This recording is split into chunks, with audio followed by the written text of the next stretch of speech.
सद्गुरु संत रमुणा श्वेत कंज सतधाम सत सुमिरन प्रारंभ करूं गुरु करके तुझे प्रणाम गुरु करके तुझे प्रणाम।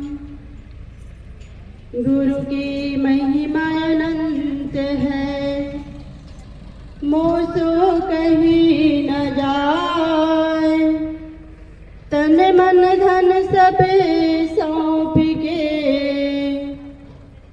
चरणों रहा समाए। परम पूज्य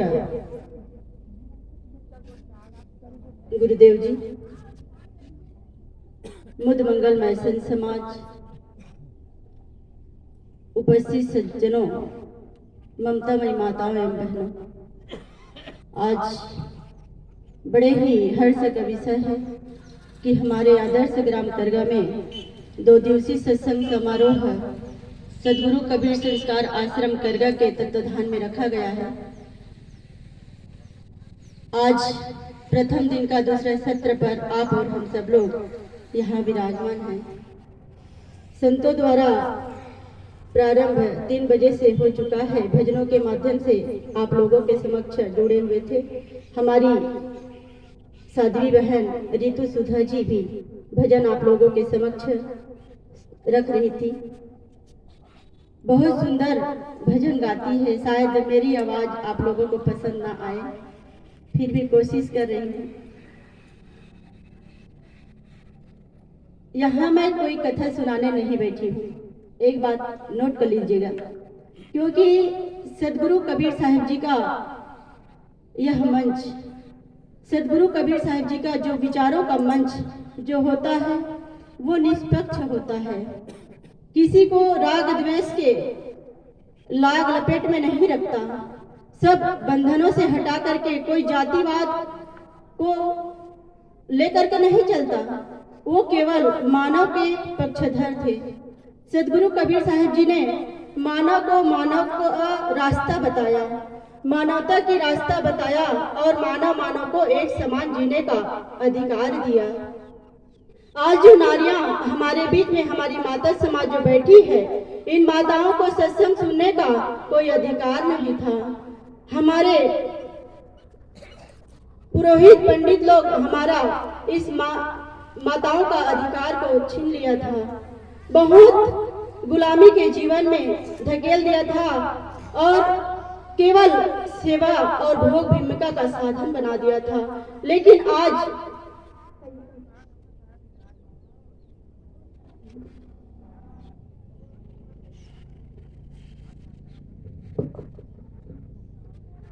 हमारा सौभाग्य है कि आज हम मंदिर में, मस्जिद में, गिरजाघर में, जहाँ भी हम जाना चाहते हैं, जहाँ उठना चाहते हैं, जहाँ बैठना चाहते हैं, आज हम स्वतंत्र हो गए।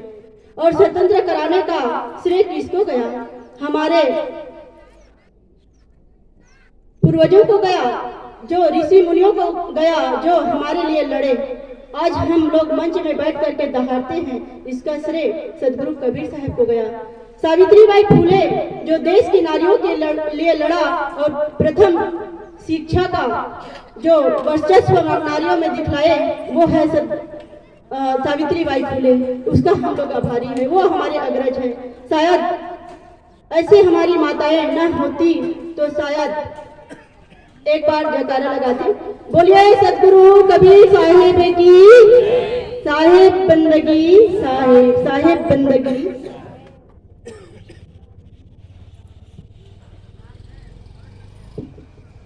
यहाँ जो भी आते हैं सद्गुरु कबीर साहब की जो सत्संग में आते हैं, कहते हैं कबीर पंथ में आना कोई खाला का घर नहीं है।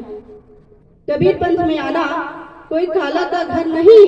आते हैं वही लोग जिसे दुनिया का डर नहीं। आते हैं वही लोग जिसे दुनिया का डर नहीं। दुनिया का कोई डर नहीं है कि हमें मौसी क्या कहेंगे, कि भांजा क्या कहेंगे, कि क्या कुछ कहेंगे, ऐसा कोई डर नहीं। पूरा जातिवाद को तोड़ करके केवल मानव की एक अहम भूमिका जो हम जन्म लेकर के आए हैं, सदगुरु कबीर साहब जी इस बात को अंकित करते हैं और कहते हैं, एक त्वचा हाड़मल मुद्रा, एक रुधिर एक गुदा, एक बूंद से सृष्टि रची है, तो ब्राह्मण को शूद्रा। आप जिस समय सदगुरु कबीर साहब जी जन्म लिए 600 वर्ष हो गया, उस समय वो प्रैक्टिकल करके हम लोगों को बता के गए कि एक दूसरे का हाथ को काट करके देखो या तो शरीर का कोई भी अंग को काट करके देखो तो वही खून, वही सफेदी, वही स्याही, वही पानी निकलेगा। आज भी वही बात लागू होता है। प्रैक्टिकल करना चाहो तो कर सकते हो।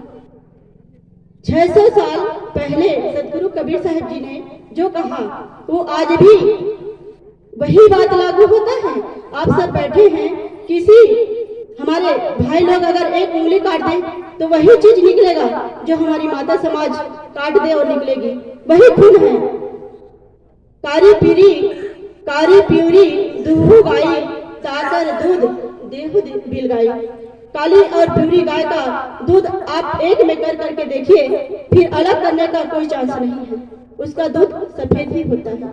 वैसे मानव और मानव को एक समान एक धागा में पिरोने का जो काम किया वो है सदगुरु कबीर साहिब, मानवता का मसीहा जिसे हम कहते हैं। लेकिन आज पछतावा होता है कि हम लोग जातिवाद में बंध जाते हैं और कहते हैं कि अमुक जाति के हैं हम लोग, हमारे जाति के लोग सत्संग नहीं करते, हमारे जाति के लोग ऐसा नहीं करते, तब तकलीफ होता है। संत लोग इतना मेहनत करके आए, इतना आप लोगों को ज्ञान दिया, पूरा जिंदगी आप लोगों के चरणों में निछावर कर दिया, फिर भी आज हम लोग नहीं जाग रहे हैं, सोते जा रहे हैं, कहीं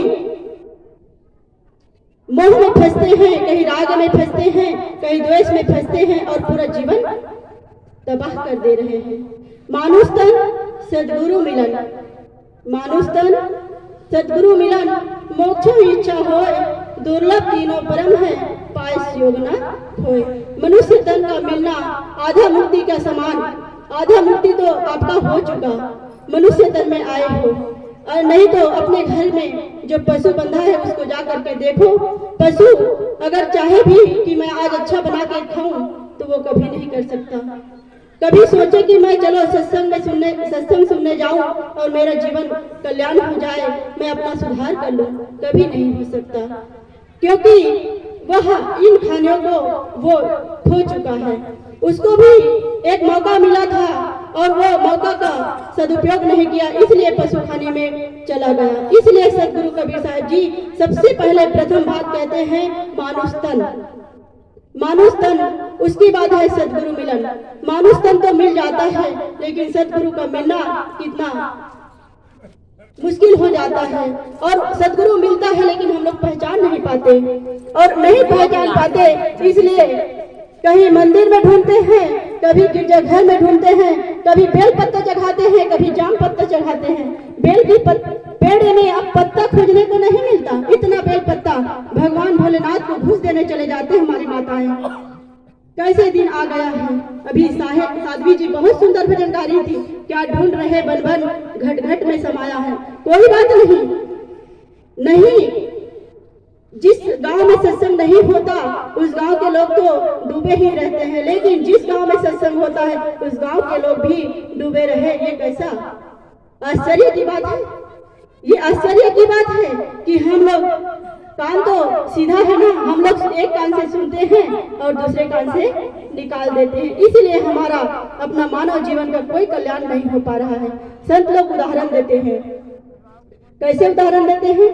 एक चित्रकार 3 मूर्ति बनाए थे, एक चित्रकार 3 मूर्ति बनाए थे, बहुत सुंदर, उसको कोई नहीं कह सकता था कि ये अलग अलग है, एक ही जैसा, एकदम मस्त, देखने में सुंदर। तो जब खरीदने वाले आए तो पूछते हैं कि भैया इन मूर्ति का कितना दाम रखे हो। तो वो कलाकार कहता है कि महाशय जी, एक का 10 रुपए है और दूसरे का 10,000 है और तीसरे का 10 लाख है। तो वो जो खरीदने आया वो कहता है, अरे बड़ा आश्चर्य की बात है, तीनों एक जैसा है, एक ही मिट्टी से बना है, लेकिन एक का 10 लाख, एक का 10,000 और एक का 10 रुपए। ये कैसा? इसमें अंतर क्या है? हम लोगों को तो बाहर से अंतर नहीं दिख रहा है, आप ही बताइए इनमें अंतर क्या है? और 10 रुपया का भाव और 10,000 का भाव और 10 लाख का भाव ऐसा कैसे रखे हो? तो वह चित्रकार बताता है कि प्रथम मूर्ति जो 10 रुपए का है, वो इधर से फूंक मारोगे तो इधर निकल जाता है, एक कान से फूंक मारोगे तो दूसरे कान से सीधा निकल जाता है, इसलिए इसका रेट 10,000 है, 10 रुपए है, और दूसरे का 10,000 है। तो इसका कैसे 10,000 है? कहते इधर से फूंक मारो तो थोड़ा हृदय तक उतरता है, थोड़ा हृदय तक उतरता है, थोड़ा देर रुकता है और उसके बाद निकल जाता है, इसीलिए इसका कीमत 10,000 है। फिर तीसरे का कीमत 10 लाख कैसे? तो कहता है भैया ये हीरा है, इधर से कुछ भरो तो इधर भरा रहता है, निकलता नहीं है, इसलिए इसका कीमत 10 लाख है। ऐसे ही मनुष्य जीवन का है। व्यक्ति जाता तो है सत्संग में, बैठे रहता है, बहुत झुलझुल करके सुनता है, बहुत सुंदर, अच्छा लगा, भोजन भी अच्छा करवाए, सेवा भी अच्छा किया, बहुत भीड़ था, बहुत पब्लिक था, इतना वाहवाही में, बहुत अच्छा आसन, बहुत अच्छा आश्रम, इसी में भूल गए। सत्संग सुने तो आए, लेकिन इधर से देखे और सुने और इधर जाते जाते निकाल दिए। उस मनुष्य का कीमत होता है 10 रुपए। 10 रुपए की कीमत होता है ना। वही व्यक्ति नाच में भी चला जाता है, और वही व्यक्ति सिनेमा घर में भी चला जाता है, वही व्यक्ति जब तालाब में मछुआरा जब जाली डालता है तब भी चला जाता है, और वही व्यक्ति कभी सत्संग होता है तब भी बैठ जाता है। उसका कीमत क्या होता है? 10 रुपए का होता है।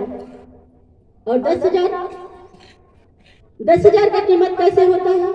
कभी सत्संग जल्दी जाता नहीं है, और जाता है तो जरूर ध्यान से सुनता है, और ध्यान से सुनता है, कुछ उतारने का, कुछ अपने जीवन में ढालने का प्रयास करता है। संत लोग कैसे बताते हैं, कैसे रहते हैं, कैसे उसका जीवन चलता है, ये सब देखते हैं और अपने जीवन में उतारने का प्रयास करता है। उस व्यक्ति का कीमत कितना होता है बताओ? मैं तो भूल गई, बताओ। 10,000। किसका?